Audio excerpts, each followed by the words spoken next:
Welcome back to the morning show here on our Rise News. Our next guest is a lover of life and curator of memorable experiences who followed her passion to form Diamonds and Pearls Travel with her husband, David Lamidi.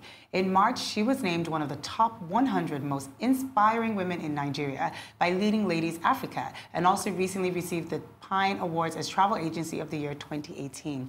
Wonuola Olatunde Lamidi, welcome to the morning show. Thank you so much. I'm impressed already. We actually went to the same university. Really? Oh, yes. So you're feeling really familiar now? Yes, I am. Well, we've actually exchanged emails together. Yes, we have. So I'm feeling familiar too. Yeah, congratulations on all these awards and everything you're doing. Travel is so exciting. Yes, I feel that it brings everyone closer together in the world. How did you get into this? Okay, so I used to work for a company called Unique Trade and Concept Ventures. We used to organize an exhibition called the Best of Nigeria Expo, and we used to do that exhibition in the UK. So basically, I was head of trade missions. So my work was to look for companies, individuals that want to showcase their products to brands in the UK.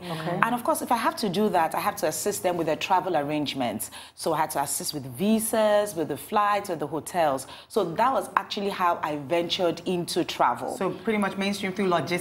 Exactly, in a way, yes. So the company used to attend exhibitions worldwide, different countries. So I just used to sort the visas out, the flights. We used to go to the US a lot, the UK, Dubai. So that was how it started. Okay, so along the line, I got married, got pregnant, because I was with the company for 5 years.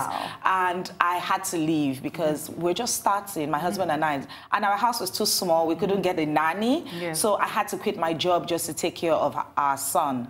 And so that's how I didn't want to leave, but I just left with style. So we started our company.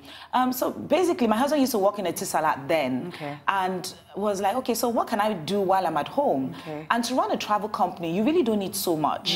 You need a computer, internet, and of course, a phone line. And that was how it started. My husband said, but you know how to process visas? Because I personally was denied a UK visa 4 times. My goodness. Yes, so that's how I became a visa expert. Wait, so this is really, really interesting. So you were denied 4 times. Yes. Was that while you were working for the company? Exactly, yes.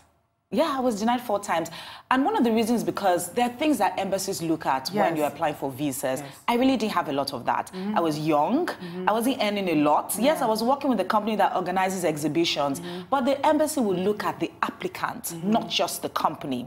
So I was young. I wasn't earning, I think I was earning maybe about 100,000 or 50,000, something very small. So they didn't think that if I traveled to the UK, I would come back. So it was like I had to keep applying every year. You know how it is when you put people together to go for an event and you can't go because you didn't. I used to cry, but I knew that when it's time, it will be time. So the last time I applied, I actually did a lot of back and forth with the embassy because they denied me, and I was like, this one, there's really no reason why you should deny me. I was earning more because I'd been in the company for 5 years. I was earning more, I was doing better. So why should you deny me? So I wrote a letter to the embassy and they replied me, oh no, the decision is final. I said, decision cannot be final because the things you stated there are not true. So my office wrote, I wrote, the office in the UK wrote, and the embassy invited me for an interview. Wow. I got to the embassy, this was like in November. And no, I got to the embassy in January. They invited me in January, but the application was in November. And the embassy gave me the visa, and they backdated it to November.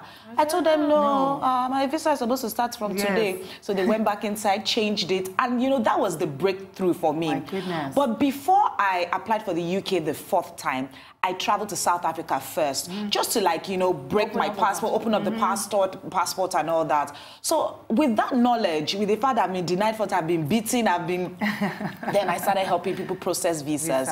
Because I realized the success rate was high.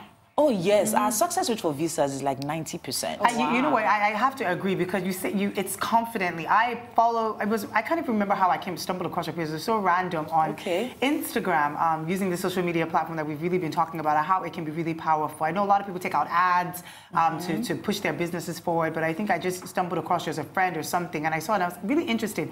And it was honestly the packages and the visa, because you're almost guaranteeing, saying, you know, we will process your visa. I think sometimes you have spaces open and you're like, oh, 20 visas or something like that to travel. And I'm like, how can somebody post something like this so confidently? But I knew in my spirit that it must be because they've had challenges that they've figured out the kinks and have been able to negotiate a way forward, like you said. Now, in growing your business, you've had like several initiatives you've introduced.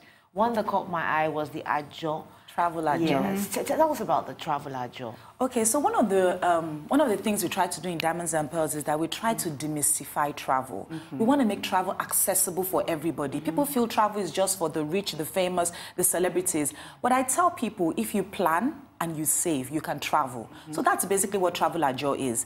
Instead of spending all the money you earn every month, why don't you put some money aside? You can save it weekly, daily, monthly. Just put money aside and open a Travel Agile account. So the account resides with us, Diamonds and Pearls. You pay the money to our account, you pay a certain amount every month, and we send you a statement. Oh, this is how much you've saved so far.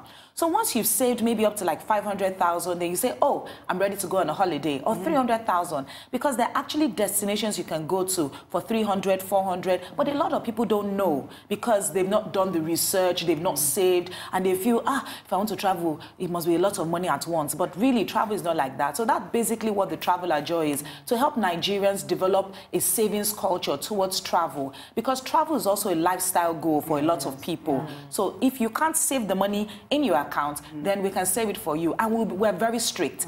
If at the end of the day you say you're not traveling anymore, we'll deduct a service charge for time and effort. So I want to know, what are some of, you've been in this industry for a bit of time now, and you've had a lot of experiences with people.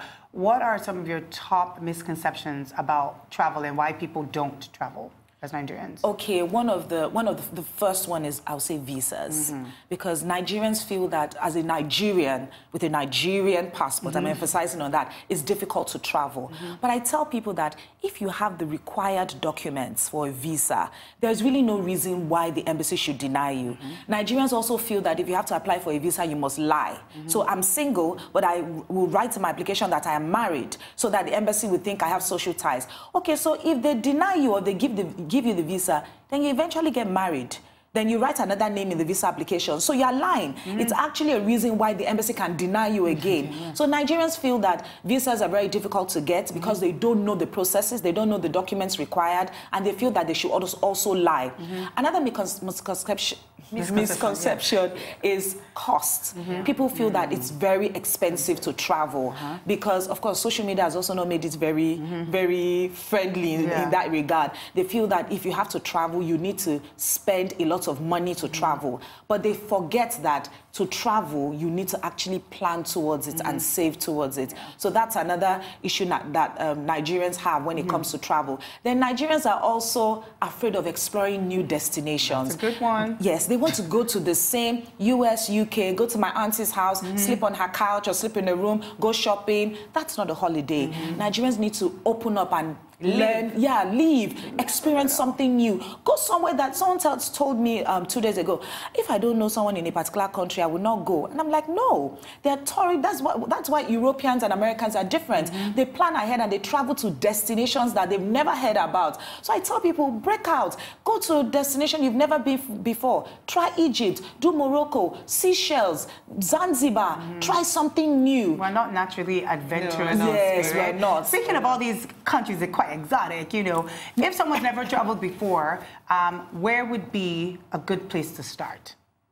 Give me 2 or 3 places. You could start with South Africa. Okay. The visas are not so difficult to get. Dubai. At least everybody must go to Dubai in their lifetime. Yes. You could also go to Zanzibar in Tanzania. There's Mombasa in Kenya. I'm naming Mombasa and Zanzibar because the visas are easy to get. It's visa on arrival, costs only $50, and they are beach destinations. You see, when Nigerians travel, they like beach, they like shopping, exotic hotels. So yeah, there are quite a number of destinations you can go to. Seychelles, Mauritius. Yes, some of those destinations are a bit more expensive, but you can visit them even based on your budget. Yes. Yeah, let's talk about your travel catalog. Tell us, where have you been or where haven't you been? What's on the cards for 2018 for you? Okay, so I've been to Europe. In Europe, I've been to France, Montenegro, Croatia. I've been to Italy. I haven't been to Spain. I'm going to Spain next year, and I'm so excited. I want to see the different islands, in Spain. I've been to Greece. Of course, within Africa, I've done Zanzibar. I've done South Africa. I've been to a few cities in South Africa. I've done Zimbabwe. I haven't been to Asia. How do you pick your destinations, though? Okay, now, let me put it this way. I'm going to sound a bit spiritual now. My husband and I are quite we're spiritual people, so we usually pray a lot about our business. And one of the things we do is, when we see a destination, we pray about it, we talk about it. What's in that destination for Nigerians? So you always go with him, and you guys go together? Well, we used to go together, but now the business has grown. One of us has to always be around. Aww. Yes, I remember when I went to Zanzibar. I tell people, if you go to Zanzibar, you just get pregnant. So, yeah, Zanzibar was very romantic for us. But we don't travel together anymore, except it's a family vacation. Yeah, because work is really taking a lot of our time now. Basically, I was just trying to say that there are really lots of places you can go to. So we do a research about a destination. The things in this country are the things that Nigerians like. Nigerians are not really wildlife people. 2 days, they're already bored. So if you want to do an itinerary, you can do 2 days of wildlife, but you can add beach and add city. So that kind of itinerary can be Nairobi, maybe Zanzibar and Dubai. So you've done the wildlife, you've done the beach, Zanzibar, and you've done the city, Dubai. So we look at those things. We also look at flight connections. Which airlines can actually go there? On Instagram recently, people have been talking about Bora Bora, Bora Bora. Bora Bora is far. It's far. And it's expensive to go to. It is. Exactly. You have to fly to Las Vegas. From there, it's Los Angeles. From Los Angeles, you now go to Bora Bora. And a ticket from Los Angeles to Bora Bora is about 700,000 naira. That is a holiday for 2 people to Dubai or Johannesburg already. So Nigerians are not, willing to really, a lot of Nigerians are not willing to spend that amount. It's the exotic ones, the ones that are well-traveled that, yes, want to experience that. You have a travelpreneur scheme. Travelpreneur scheme. Yes. All right. Tell us about that. Okay, so 2 years ago, we put out, what's it called? We wanted to employ people in the travel industry. And we received so many CVs. And I was like, people are doing well, they're educated, but they don't have jobs. And it pained me. We couldn't employ all those people because it's not possible. So my husband and I said, okay, why don't we train people on how to sell travel? And they start running their own businesses in the travel industry. So basically, Travelpreneur is just to train people in the travel industry on how to sell travel, how to package holidays and sell them. So for us, it's like our own CSR, helping people grow their businesses. And in the last 2 years, we've trained about 100 people. And there are people that we also personally mentor. They just come to our office and we just talk to them. Oh, do this, use social media for your business. Pick 5 destinations, be experts in that, be an expert in those destinations. Don't sell all the destinations. Just pick and push and push. When you see you're expert in that one, then you pick you expand, you pick the next one. When it comes to, so this is where you're talking about training people, what about, give me like 2 personality traits that you look for? Because I know definitely you could travel, personally like to travel. Does not mean you'll make a good travel expert. Very true. And then you're dealing with people, budgets, money. People have to trust your idea. They have to trust your experience. How important, what do you look for before you train someone or before you say that, yes, you have what it takes to, you already have a very lively personality. So already you are quite, people are taken by you, they're engaged by you, but it might be different. Somebody else might have a quiet personality, but they might be somebody who's really thorough. What are some of the techniques or the attributes that a person should have to be a really good travel expert? Well, there are quite a number of them, but first of all, I'll say passion. If you're passionate about anything or in any business, in any industry, you'll do well. So I look out for passion. I look out for people that are not doing the business because they want to travel. Exactly. Because I tell people from the beginning, you can't be traveling. Your business will fold up. Yes, we didn't do that in the beginning. So I look for people that genuinely want to carve a niche for themselves in the travel industry. People that are looking for a need. There's so much to do in the industry. You can say you're doing family travel. You can say you're doing only honeymoons. You can say you're doing company retreats. So I look for people that are looking to carve a niche for themselves in the industry, and not people that just want to make money. Because the truth is that the margins on travel products is actually very slim. You could sell a ticket for 200,000, you make only 5,000 naira. So and you also have to be very disciplined. If you want your business to stand the test of time. You must be disciplined. You can't say, oh, I've made 200,000, one customer paid me 1 million, go and buy Gucci bag. No, that's not how, that's not how it is. So I look for people that are also ready to do a lot of research because I haven't been to so many destinations that I sell. I haven't been to Egypt. I've been dreaming of Egypt for 2 years. I'm going to Egypt next week. I saw the picture of Sharm el-Sheikh and it was mind-blowing. The hotels are affordable. Imagine a 5-star hotel, $50 a night, breakfast, lunch, and dinner. Wow. Yes. Destination Egypt. Destination Egypt, exactly. I'm going there next week. So I tell people that you have to do your research about a destination before you eventually travel there, because you're going to be sending your customers to these destinations. And you have to be able to trust you have to be able to, exactly, because you must have done your research. You will know what they do, what they can do in the morning. You know the areas they can stay. Nobody wants to stay in a hotel that when they come out in the morning, people are looking at them. Yeah, so it's really part of it. So those are some of the things that I look out for. I'm not someone that just wants to do a business for the quick money. Yeah, I'm also interested in growing a small business. Now, we know that the small business, SMEs are the engine room of the economy of any country. And of course, there are lots of challenges that come with running your own business in Nigeria. Entrepreneurs complain of multiple taxation and all of that. But now, how have you been able to grow your business despite the challenges? And in your own industry, would you want to see certain policies that the government would put to make your industry stronger? Okay, so the good thing is that my husband and I run the business together. And what we've done is that we've used our personal strengths to run the business. Yes. I'm in charge of marketing, social media, creating the products. I'm like the face of the business. So I would say that my husband handles admin, HR, the money, how much is coming in, where's the money going to? Yeah, so that's the part my husband handles. So I'll say as an entrepreneur, yes, there's so many challenges. There's no lights. You have to use generator. You have to be smart. How? Don't just have a generator. Also have an inverter. So that when you are not running, burning fuel, you have an inverter to fall back on so that you can always work. That's number one. Number two, customer service. Think of how you can retain your customers. Don't just sell and say, if they have an issue, I don't need to sort them out. They can, no. Make sure that you're always available 24 hours, if possible, for your customers. We have people that call us 2 a.m. I wake up. That would be me. She sends me a message. She used to send me a message like 4 o'clock. I said, maybe 5 a.m. I'm like, are you awake? So yes, customer service is key. Exactly. It's very, very key. You also need to learn how to manage your funds, manage your money. As I said earlier, because you make 1 million, don't just go and buy a car. Make sure you put that money back in the business to run the business, because those are some of the things that kill entrepreneurs here in Nigeria. How many staff do you have in your employ? 13. Oh, wow. Plus my husband and I were 15. Wow. Yeah. Talking about what Victoria said about the policies and procedures in place, I noticed that you guys have seamlessly been able to create a lot of collaborations with Travel Dubai, Visit South Africa. How important is that with the regulations? And do you feel that because these things are in place and there's travel is being opened up, we'll see better policies, more procedures in the travel industry that kind of helps Nigerians' growth for travel? Okay, well, I'll say that for policies that government needs to put in place, because for me, it's not just about selling outbound. We also sell inbound. Yes. We want tourists to come to that. Yeah, we want tourists to come to Nigeria. And there are a few things that need to be put in place. Number one, we need to educate the populace that you, even though you're not in the hospitality industry, you're also representing the country. You're an ambassador. So when people come into Nigeria, be warm. Not when you arrive at the airport, someone say, Madam, carry your bag this side. Yeah, exactly. Be warm, be friendly. Yeah. That way, people will want to come to your country. You hear people say a lot, oh, I love going to Zanzibar. They're so hospitable. They're so...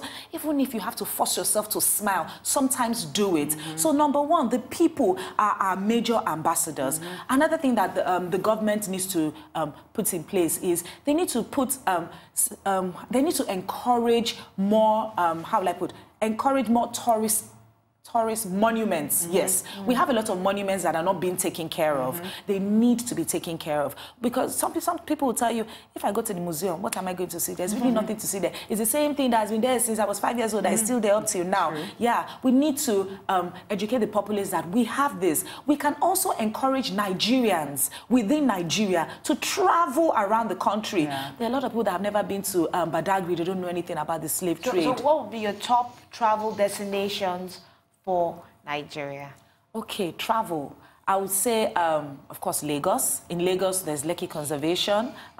You also have the Badagry slave trade here in Lagos. I would say Calabar. Calabar is beautiful. You have the Obudukatu Ranch there. You have, of course, Tinapa Lakeside Resort. You also have some things that talk about Mary Slessor and the slave trade also in Calabar. I'll also pick Kaduna because of Kajuru Castle. Kajuru Castle is beautiful. Yes, a lot of people have been there. Kajuru Castle is wonderful. I would also say Olumo Rock. Olumo Rock in Abeokuta. People need to go there. Henry Injesha Waterfall. Been there. Yeah, exactly. So you're mentioning all of these things, which is great. So are you going to take the initiative, or do you know any travel companies that execute these things? Yes, there are travel companies that execute that. And we also have a brand called Agile Travel Deals that also does that. So what we do is we support hotels in Nigeria by selling staycation packages and encouraging Nigerians to go to the beach. We have Inagbe Beach Resort. We have Pop Beach Club. We have Ilashe. We have Takwa Bay. You know, there's so much happening in Nigeria that people don't know. You know, you can actually go on a cruise on the waterways here in Lagos. You can go on a cruise, have a lovely, have dinner or lunch and party. Okay, with friends. I know that one. Yeah. And they also kayak in Lagos. Yes, they kayak in Lagos. There are things that I don't know if I want to kayak in Lagos. No, they kayak in Lagos. You do that in Lakapan Tropicana. You can do that in Agbe Beach Resort. So there are actually activities. So we should encourage Nigerians to travel around Nigeria, because you know what? Nigerians are so social media friendly now. When they go anywhere, even if it's Nigeria, they take pictures. Oh, this is what I did today. I went to this restaurant. I ate this. And I went here to this concert. I did this. Do the same with our natural treasures and natural resources, because the beach in Nigeria is really it's beautiful, it's big, it's also a major tourist attraction. So imagine Nigerians are going around taking all those pictures, and people outside Nigeria are like, you have this in Nigeria, I want to come. You have this in Nigeria, I want to come. So that's another way that we Nigerians can also sell more revenue for Nigeria, and of course foreign exchange as well. So in wrapping up this interview, you have a number of awards.